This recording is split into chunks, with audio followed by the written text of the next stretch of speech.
Good morning po sa lahat, especially to my fellow employees in the City Government of Binyan and to all the participants na nanonood po sa ating webinar. Ako po si Kyra May D. Formento, isang librarian from the City Education Office, and gusto ko pong magpasalamat sa ating City Human Resource Development Office for this opportunity to be part of this webinar, and to the City Education Office headed by Dr. Edmil Lucibe for allowing me to share my knowledge and insights on records management. Ngayong araw po, we will be discussing the power of records management in building efficient, accountable, and citizen-centered LGUs. Malalaman po natin na ang records management ay hindi lamang po sa pag-organize ng files, but it is all about creating a more efficient workplace and delivering better service to every citizen sa Binyan. And before we begin, I would like to acknowledge that the topics discussed in this webinar are based on professional experience, insights, and information gathered from various references. With that, here are the topics we will cover in today's webinar.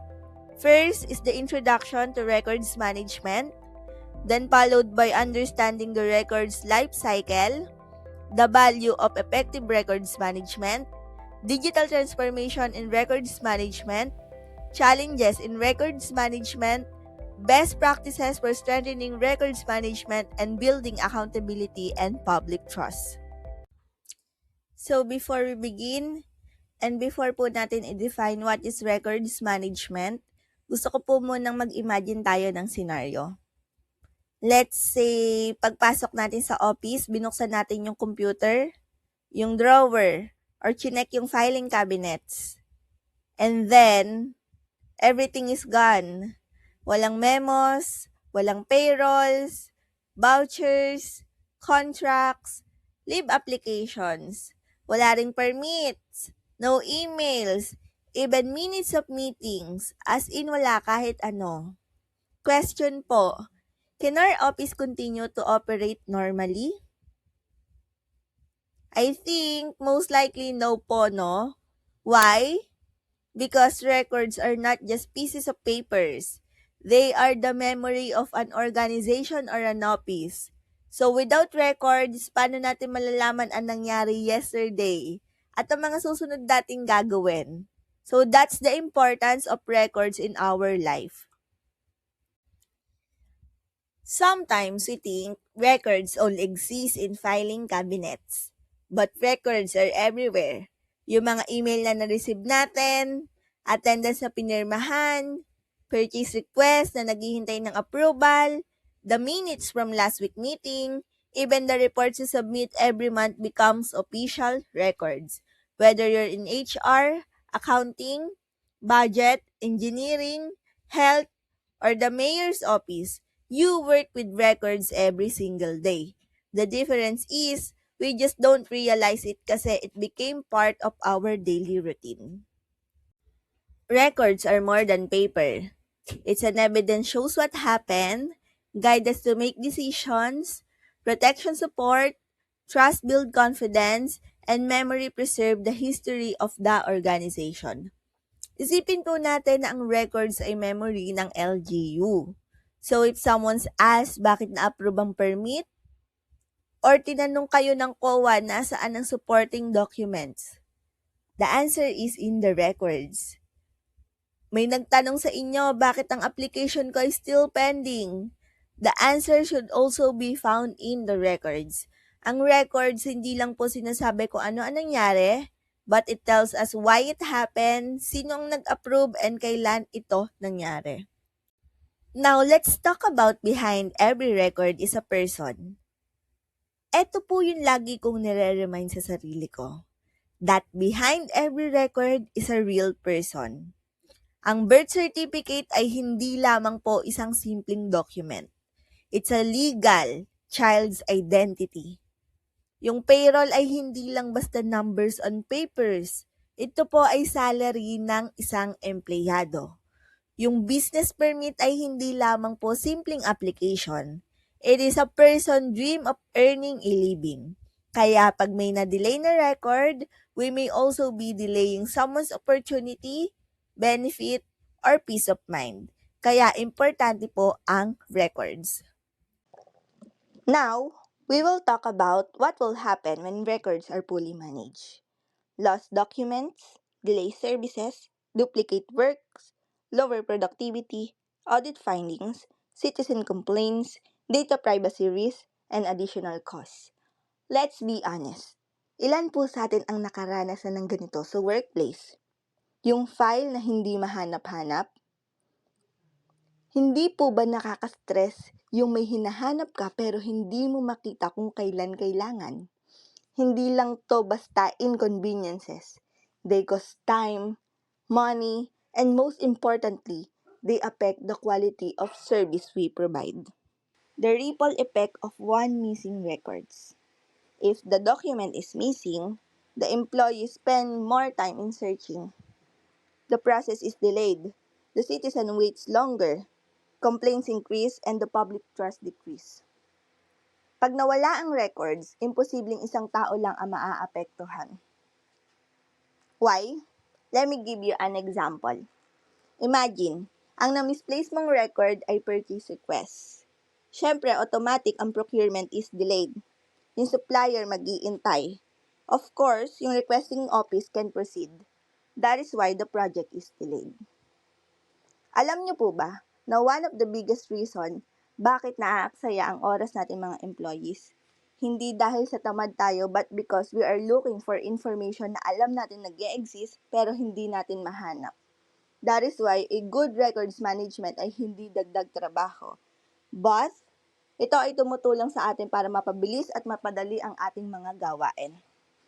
I'd like you to remember one thing before we move to the next topic. One missing records creates a chain reaction. Every time we create, receive, approve, file, or retrieve a record, we're not just handling paper or a digital file. We are helping preserve the integrity of our offices, supporting informed decision, and preserving the people who rely on us. That is why records matter more than we think. Let me ask everyone, ano yung pinakaunang document na nahawakan nyo this morning? Nag-check ba kayo ng emails? Nag-print ng memo? Nag-approve ng voucher? Nag-prepare ng request? Nag-review ng leave application? Nag-process ng permits? Or kung ano man po ang sagot nyo, congratulations, you already participated in records management today without even realizing it. So, let's talk about what is a record. A record is any information created, received, or maintained as evidence of an activity, decision, transaction, or official businesses. Example, email approving a request, minutes of meetings, memorandum, building permits, payrolls, purchase order, training attendance, photos documenting government activities. Many of us think a record is just a document. Not exactly. A record is an information that provides or proves something happened. For example, if si boss nag-send ng email, ang nakalagay lang is approve, yung email na yon become evidence. Hindi lang siya basta message or reply. It is a record. Another example, if may meeting ang office and nautusan ka magsulat ng minutes, that minutes become evidence. If nag-release ka ng permit, yung permit na yon ay evidence. If you process payrolls, those payroll records become evidence. So remember this simple phrase. No evidence, no records. No records, no proof. Now, let's talk about the difference between documents and records. A document is a draft or working file, can still be edited, and may never be used, while the records is a final approved or officially used, serve as official evidence, and support decisions and accountability. These are the examples of documents and records. From draft memorandum to approved memorandum, draft report to submitted report, proposed budget to approved budget. Here's a question. Is every document a record? The answer is not always. Imagine, you're writing a memo. From version 1, version 2.1, version 3, 7, and so forth, lahat tayo naka-experience niyan. Those drafts are working documents. But once na ang memo ay napirmahan and officially issued, it becomes a record. That's the version that proves what was approved and communicated. What is a records management? Records management is the process of organizing, protecting, maintaining, retrieving, and properly disposing of records throughout their life cycle. In simple words, keep the right records, find them quickly, protect them properly, and dispose them legally. Let's remove the complicated words. Records management simply means keeping the right records in the right place for the right amount of time so the right person can find them at the right time. Simple, yun lang yon, parang lyrics ng kanta. Hindi mahalaga kung ang record ay printed, scan, nakalagay sa cabinet, or nakastore sa cloud. Yung principle remains the same. Mahahanap ko ba to pag kailangan ko? Records management is more than filing. Hindi lang to basta pagpapile sa folders, paglalagay sa cabinets, at pagtatabi ng old documents. It is all about managing information, supporting decisions, improving efficiency, ensuring accountability, delivering better public service. Here's one misconception. People think records management means tagalagay lang ng folder. No, if that's all it is, kahit sinong pwede gumawa nun. Records management is about making sure information is available when it's needed. Imaginin po natin, isang cabinet na punong-puno ng files. It is useless kung walang tao ang kaya maghanap ng kailangan na document. Am I right? Ang isang organization ay hindi na measure kung gaanong cabinets ang meron tayo. It is measured kung gaano natin kabilis kayang i-retrieve ang isang information. So, sino ang responsible? Ang records officer lang po ba? No. It is everyone who creates records, receive records, uses records, share records, stores records, and dispose records. Sila ang mga responsible sa records management. Sino po sa inyo ang gumagawa ng mga reports? Sino ang nagsisend ng emails? Mga pumipirma sa documents, tumatanggap ng requests, nagpe-prepare ng payrolls, nagpa-file ng vouchers, nagpa-process ng permits.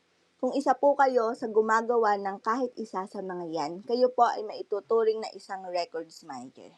Hindi man by job title, but definitely by responsibility. Ang records management ay hindi lang trabaho ng isang office, but it's everyone's job. Let us now proceed to the golden rules. The right information to the right person at the right time in the right format for the right purpose. Lahat po ng diniscuss ko kanina can be summarized in one principle. Ang goal po ng records management ay hindi lang to collect papers. The goal is to make sure the right information reaches the right person at the right time so work can move forward efficiently. Mag-create po ulit tayo ng scenario. Imaginein po natin si Mayor. Kailangan niya ng report for an emergency meeting. Kung inabot ng isang oras bago mahanap ang documents, the delay affects decision making. Pero kung naibigay po natin agad ang kailangan na documents, the records are well managed, the office is prepared to respond quickly and confidently. That's the true value of records management. It is not about keeping more records. It is about keeping the right records, managing them properly, and making them available whenever they are needed. Ang goal po natin ay mabawasan ang for hahanapin mamaya at mas dumami ang madaling hanapin. Okay po ba yon? Okay, let's proceed. The journey of a record. Lahat po ng record ay may life cycle. From creation, receipt, classification, storage, retrieval, retention, disposal, or permanent preservation. We'll discuss bakit mahalaga ang bawat stage na yan and alamin natin kung ano ang mangyayari kung may isa tayong step na na-overlook. Stage 1. Creation or receipt. Every records begins here. Examples, emails, memorandums, purchase requests, leave applications, permits, resolution, and official photos. Question: bakit nga ba ginagawa ang records? Every record starts somewhere. Someone writes it, someone receives it, someone signs it, someone sends it. For example, HR creates a leave application. Accounting prepares a voucher. Engineering prepares a project report. The mayor signs an executive order. At this stage, accuracy is very important because if wrong information enter the system, everything that follows becomes affected. Stage 2: classification and organization. Give every record a proper home. Example: label them correctly, file systematically, use standard naming, and save in the correct folder. Question: can you find it again tomorrow? Definitely yes. That is why being organized is a good habit. Stage 3: the active use. Records are used every day, from processing requests, decision making, monitoring projects, audits, reporting, and public transaction. Question: can the record be found within minutes? Ito po yung busiest stage. Your record is constantly being used. For example, a business permit. It moves from one office to another hanggang sa ito ay ma-approve. Or think about payroll. Maraming offices nagre-rely on the same records to complete the process accurately and on time. Pero paano kung ang record ay hindi available when needed? Babagal ang process and work. And when work slow downs, public service slow down too. Stage 4: storage and maintenance. Protect records while they are still needed. Example: secure storage, proper environment, digital backup, data privacy, and organized archives. Example ay isang records na hindi ginagamit everyday. It doesn't mean na wala itong value. They still need to be protected. Isipin po natin ang mga contracts, personal records, financial records. Hindi man natin to nabubuklat everyday, pero kung kailangan natin ito, they must be still be complete and readable. Ang storage ay hindi lamang paglalagay ng files in a cabinet. It's about making sure na ito ay protected from damage, unauthorized access, and loss. Stage 5: the retention. Hindi lahat ng records ay pwedeng itago forever. Tanungin din natin ang sarili natin. Gaano katagal ko to ikikip? Kailangan ko pa ba ito? Or is it required by laws? Here's a common misconception. Marami sa atin iniisip na safe kung itatago natin lahat. But imagine, kung every document na nagawa simula nang na-establish ang Binyan City Hall ay nakatabi pa rin sa isang room, mauubusan tayo ng space and storage at mas mahirap tayong makakapag-retrieve ng kailangan natin documents. Tama po ba? That is why may tinatawag po tayong records retention schedules. It tells us how long records should be kept based on legal, administrative, fiscal, or historical value. Keeping records too long can be just as problematic as disposing of them too early. Stage 6: the disposal or permanent preservation. Every record reaches its final destination, from proper disposal or permanent preservation. Example of permanent records are ordinances, historical documents, important resolution, and civil registry records. Eventually, every record reaches its final chapter. Some records can be disposed of following approved procedures and retention schedules. Others are too valuable to lose. Isipin po natin ang city ordinances. Important resolution, historical documents, or records that have lasting legal or historical significance. These become part of the history of our LGU. Future generation may rely on them to understand decisions made today. This is an important reminder. Never throw away official government records simply because they look old. Disposal should always follow the applicable records retention, schedules, and authorized procedures. Now, let's talk about the life cycles at a glance. From create or receive, organize, use, store, retain, to dispose or preserve. When we look at the life cycle as a whole, you'll notice something important. Every stage depends on the one before it. Kung ang record ay created incorrectly, it causes problems later. Kung ito ay na-file incorrectly, magiging mahirap ang retrieval. Kung ito ay hindi na itago ng maayos, it may be damaged.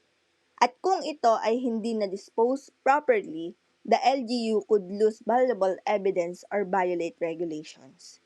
So, bawat stage ay mahalaga because together they ensure records remain reliable, accessible, and secure throughout their life.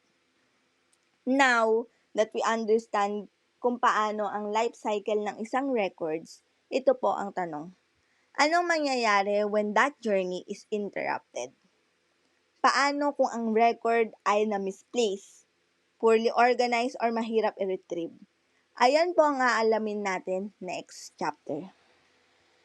Fast File Better Service. This is the heart of our webinar. We'll discover how good records management contributes to faster processing of requests, reduced waiting time, better teamwork, more informed decision making, increased employee productivity, and improved public satisfaction. We'll also compare two offices, one with organized records and one with disorganized records. Good records management saves time, and saved time means better service for the public. Let's go back to our title. Fast File, Better Service. Pansinin niyo po, hindi ko sinabing mas maraming files, mas maraming cabinets, mas maraming documents. Because the goal of records management is not to collect papers.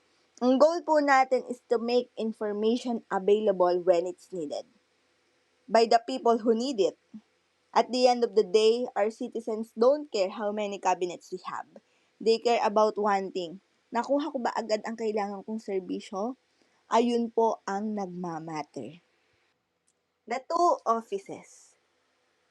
The Office A. Files everywhere, different filing methods, hard to retrieve documents, frequent delays, duplicate works, frustrated employees, and more complaints. While the Office B, organized records, standard filing system, easy retrieval, faster processing, better coordination, confident employees, and better public service. Imagine, two LGU offices. Parehas may hardworking employees. Both receive the same number of clients. Parehas gumagamit ng computers. Nagwe-work from 8 a.m. to 5 p.m. But their results are completely different. Bakit? Let's compare. Office A has documents everywhere. Some are in folders. Some are on desktops. Some are on emails. Maybe someone's drawer. Now, let's look at the Office B. Everything has place, lahat nakaayos, lahat sumusunod sa iisang filing system, lahat alam kung paano hahanapin ng records. Saang office mo gugustuhin magtrabaho? The ripple effect of good records management. Well-managed records, faster retrieval, faster decisions, faster transactions, satisfied citizen, and trusted LGUs. Ang isang well-managed records creates a positive chain reaction. Kung kaya kong i-retrieve ang isang file in 1 minute, the approval doesn't get delay. Kung ang approval ay hindi delay, mabilis natin maibibigay ang need ng ating mga clients. If citizens receive timely service, they begin to trust the LGU. So, ang records management ay hindi lang para ma-improve ang filing, It is also improves the experience of every citizen who walks through our doors. Let's talk about how good records management improves our work. Number one, it saves time. No more searching for misplaced files. Number two, it reduces our stress. Employees know exactly where information is stored. Number three, improves teamwork. Everyone follow the same system. Number four, support better decision. Leaders have reliable information. And number five, increases productivity. More time serving, less time searching. What are the hidden costs of poor records management? Delayed transactions, duplicate documents, lost records, employee frustration, audit findings, reduced productivity, and citizen complaints. Poor records management doesn't always show up as a missing folder. Sometimes it's look like an employee redoing work because the original file can't be found. A client na nakadalawang balik na because processing was delayed. Yung auditor asking for supporting documents that no one can locate. Those hidden costs add up over time and they affect both employees and the public.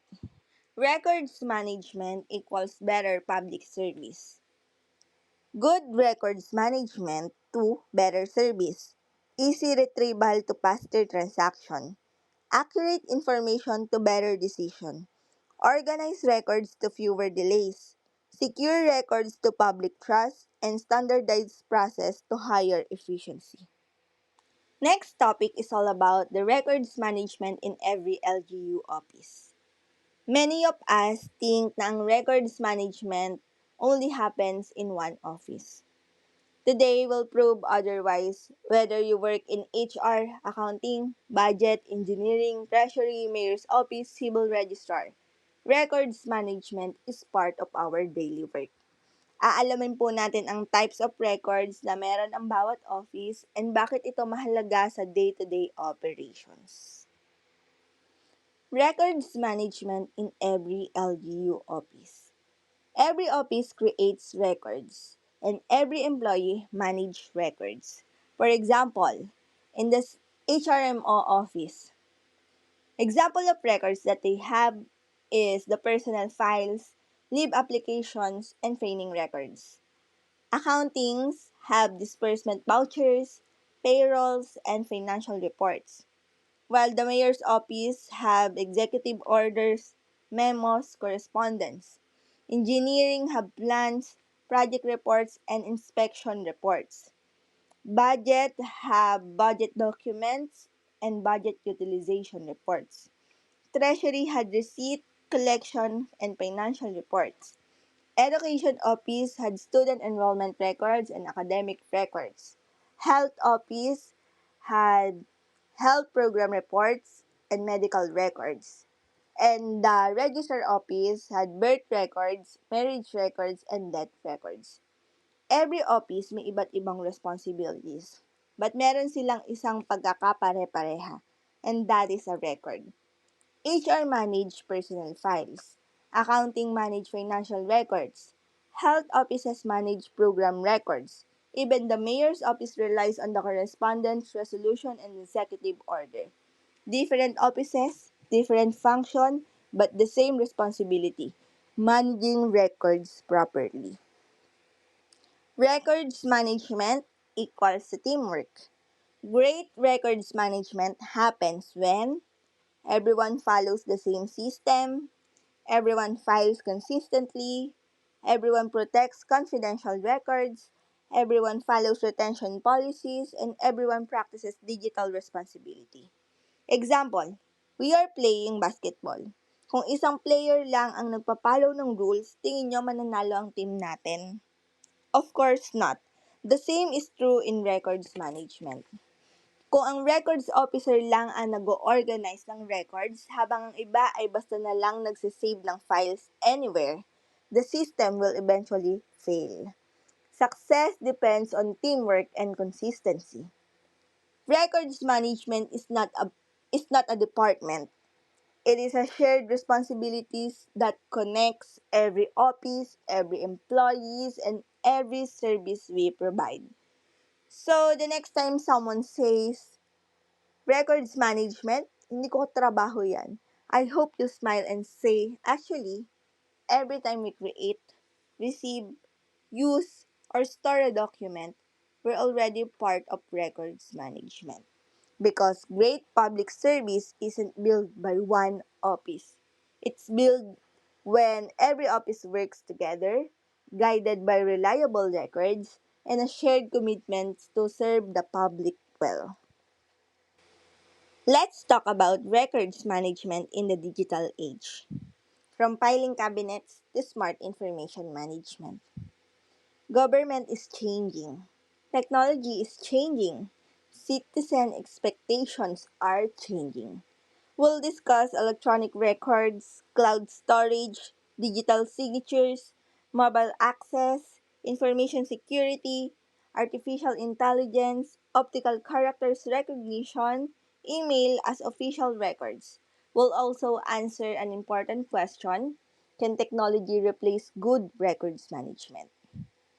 Technology makes records management faster, but good practices makes it effective. Digital transformation is not about replacing people with technology. It's about helping people work smarter, faster, and more securely. Nagbago na ang lahat, pati ang mundo. Hindi pa din ba nagbabago ang way natin sa pagmamanage ng records? Kung noon, paper documents, filing cabinets, physical archives, ngayon, we have emails, electronic documents, cloud storage, digital signatures, and online transaction. Let me ask you a question. Sino po sa inyo ang gumagamit ng paper every day? I'm sure almost everyone. Now, another question, ilan po sa atin ang gumagamit ng email every day? Or even Microsoft Word, Excel, Google Drive, shared folders, flash drive? Today, hindi lang tayo nagwo-work with paper anymore. We work with both physical and digital records. The workplace has changed, citizens have changed, technology has changed, and records management must evolve too. So what are digital records? A digital record is information created, received, stored, and managed in electronic form. Example of these are emails, PDF, Excels, photos, videos, online forms, electronic memos, and digitally signed documents. Many people think records are only paper. Not anymore. That email approving a request, it's a record. The PDF memo you receive, that's a record. The Excel payroll file, also a record. Even photos documenting government activities become official records when they support government work. The format may be different, but the responsibility remains the same. The good digital records need from proper file names, organized folders, easy retrieval, security, backup, and retention schedule. Sometimes we think, digital na naman, okay na. Not necessarily. Imagine, opening a shared drive and seeing this. No folder. No folder 2. No folder final. Final. Super final. Alam ko nakaka-relate tayo dito. Well, hindi naman automatic in-organize ng technology ang records. Tayo pa din ang nag-organize dito. The challenges in the digital workplace. Number 1, too many versions of one file. 2, poor folder organization. 3, important emails not archived. 4, no backup copies. 5, weak password practices. 6, accidental deletion. And 7, files scattered across different platforms. Digital records bring convenience, but they also bring new challenges. Ilang version ng isang report ang kinikip natin. Digital records still need discipline. Without organization, searching for one file becomes just as difficult as searching through paper. Cybersecurity starts with us. To protect government information, we need to have strong password, be alert to phishing emails, lock your computer, don't share accounts, backup important records, and protect confidential information. Kapag narinig natin ang cybersecurity, iniisip natin trabaho ng IT.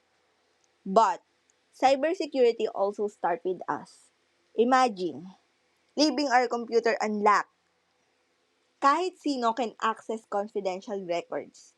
Or simply clicking a suspicious email attachment without checking. Isang careless click can compromise important government information. Protecting records means protecting the trust placed in us. Importante ang technology, but mas importante ang awareness. Digital transformation is about people. Technology alone is not enough. So people plus processes plus policies plus technology equals successful digital transformation. Buying new software doesn't automatically improve records management. Isipin natin ang isang magulong filing cabinets katumbas ng isang unorganized shared drives. May improvement ba? None. We just simply changed the location of the mess. Nagsasaksi ang isang digital transformation when we combine good people, good processes, and clear policies. Let's talk about common records management challenges. The problem isn't that we had records, but it's how we manage them. Let's face the reality. Almost every office experiences problems such as lost or misplaced files, duplicate documents, inconsistent filing system, poor version control, limited storage space, delayed document retrieval, data privacy risks. We'll discuss practical ways to overcome these challenges. Most records problems are preventable with consistent practices and teamwork. Raise your hand kung na-experience mong ma-delay ng process kasi minuwawalang documents. Or meron kang isang filing cabinet na punong-puno na. Or even isang desktop na puno ng files. Raise your hand if kung sinabi nyo na din ang mga line na alam kong nandito lang yan. Or sandali lang po hahanapin ko lang. Sino po ang huling may hawak ng file? If you raise your hands, congratulations. You're normal. Every office experiences records management challenges. The important question is, how do we overcome them? Challenge number 1, lost or misplaced records. Why it happens? Number 1, no standard filing system. 2, files kept in personal drawers. 3, poor labeling. And 4, documents not returned after use. What is the impact? Delays, frustration, lower productivity, and risk during audits. Lesson: records should never depend on one's person memory. They should depend on a system. Challenge number 2, inconsistent filing practices. Example, si employee A, nag-i-store siya by date, while si employee B, nag-i-store alphabetically, and si employee C, basta na lang makapag-store. What is the result? Nobody knows where to look. Hindi alam kung saan hahanapin. Imagine, tong tatlong employee na to, masisipag sila mag-file pero iba-iba sila ng whale ng pagpapile. Madali ba natin mahahanap ang records nun? No. Consistency is more important than creativity when it comes to filing. Challenge number 3, too many version. I'm sure maraming makaka-relate dito kahit po ako guilty. Meron tayong report.docs, last report.docs, super report final.docs, super last report final.docs, hanggang sa report promax.docs na lang po ang ilagay natin.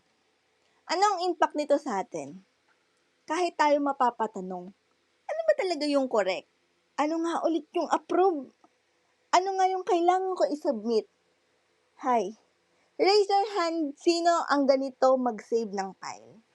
Be honest, for sure lahat tayo ginawa to. You know what? Hindi naman problem yung marami tayong version. Ang problema natin is hindi natin alam kung anong version ba talaga ang official. A simple record control can save everyone a lot of confusion. Challenge number 4. Data overload. Hundreds of emails, thousands of files, full desktop, multiple platforms. Reality. More information does not always mean better information. Ngayon, hindi tayo nagsasuffer sa lack of information.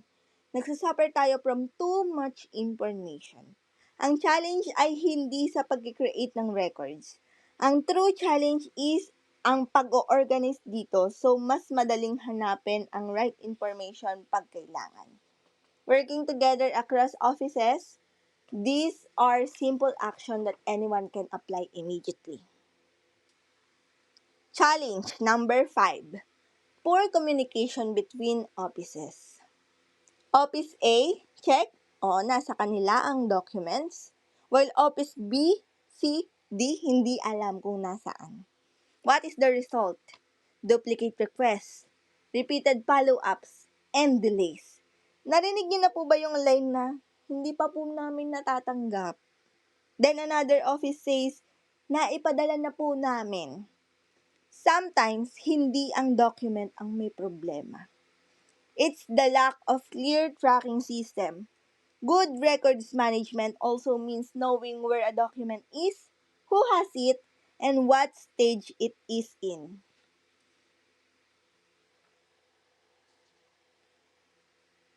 So how do we overcome these challenges? First, standardize filing, follow retention schedules, use consistent file names, train employees, back up important records, protect confidential information, and work as one team. The good news is, most records management problems don't require expensive solutions. It can be solved by simple, consistent habits. Small improvements practiced every day lead to big improvements over time. Imagine, two employees. The first one say, ganito na kasi ang sistema noon pa. And the second one says, paano kaya natin mapapabilis ang proseso? Sinong empleyado ang makakatulong sa organization grow? Innovation doesn't always require new technology. Minsan, it starts with a better filing habits. Now we're done to the challenges. Let's proceed to the best practices or tips. Best practices every LGU employee should know. Small habits, big impact. Small habits create big improvements. We'll learn practical techniques such as organizing file consistently, using clear file names, working together across offices.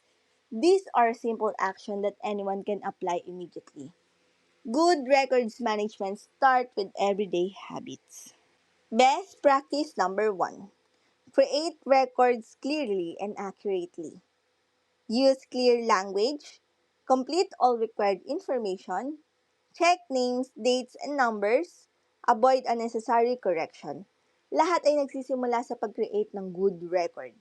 Kung incomplete ang information, the next office can process it properly. Kung may mali ang date, yung whole transaction might be affected. Kung may maling spelling sa names, corrections take time. Always remember, good records start with accurate information. Best practice number 2. File records properly. Follow the office filing system. Label folder clearly. Return file after use. Don't create personal filing system. Sino po sa inyo ang may secret filing technique? Yung tipong wag niyong gagalawin, alam ko kung nasaan lahat. Maganda naman po yun, but the problem is anong mangyayari kung kayo ay naka-leave or transferred or promoted? A good filing system should work for everyone, not just one person. Best practice number 3. Name digital files consistently. Instead of final.docs, new.docs, try Procurement Plan 2026 version 0.2.docs or MOA Program Aral 2026 Review.docs. Ang file names po ay parang street address. If they clear, madaling mahanap ng tao. But, if they are confusing, maraming maliligaw. Sa simpleng pagne-name ng maayos makes our work easier and lessen our time searching. Best practice number 4. Protect confidential information. Lock your computer. Use strong passwords. Don't share accounts. Limit access to sensitive information or records. Dispose of records properly. Ang records ay hindi lang po dapat maging organized. Kailangan protected din po ito. Some records contain personal information, financial information, medical information, personal information, or records. Protecting records mean protecting people's privacy. Kaya every time we safeguard confidential information, we strengthen public trust. Best practice number 5. Keep your workspace organized. Arrange physical files. Organize your desktop. Clean up your email inbox. And archive inactive records. Here's a challenge.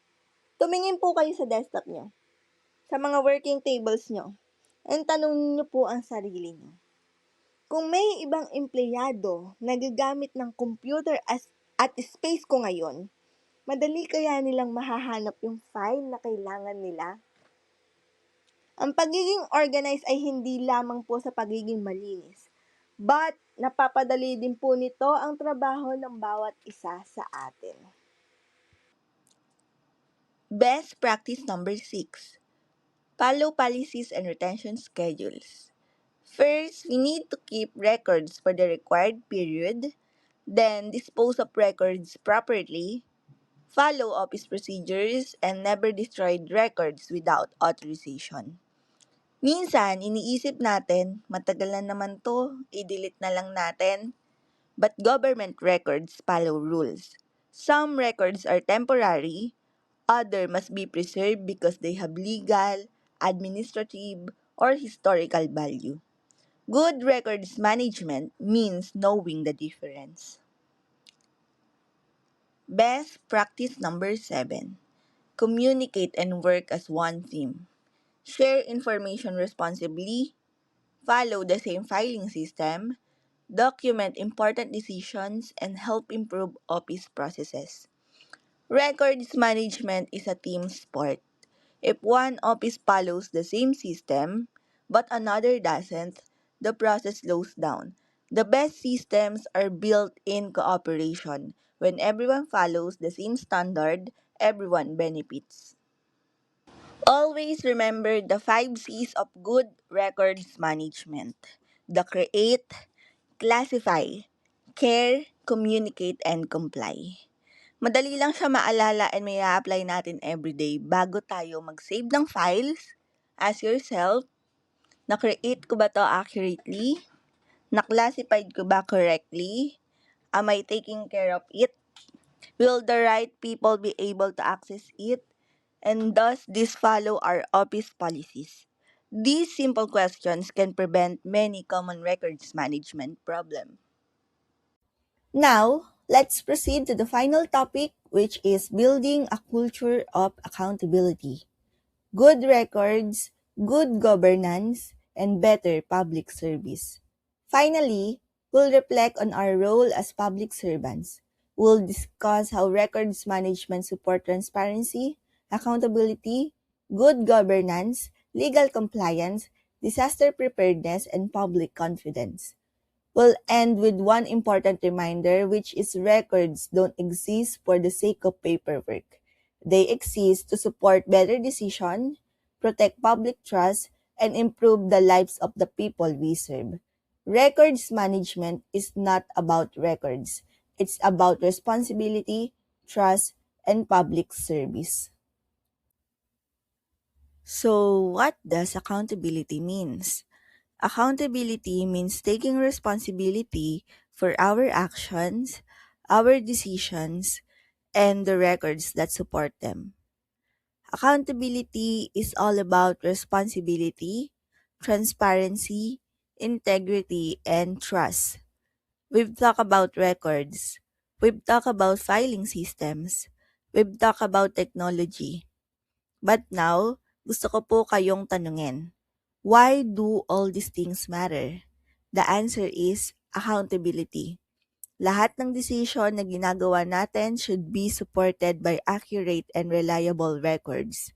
Kasi sa public service, hindi natin pwedeng sabihin bastang may ginawa tayo. But kailangan din may maipakita tayo. And that's exactly what records do. Accountability starts with small actions.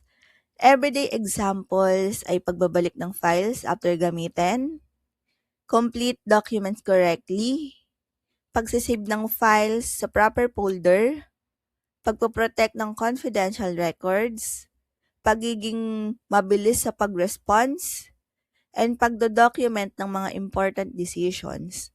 Pag narinig natin ang salitang accountability, ang naiisip natin lagi is something big.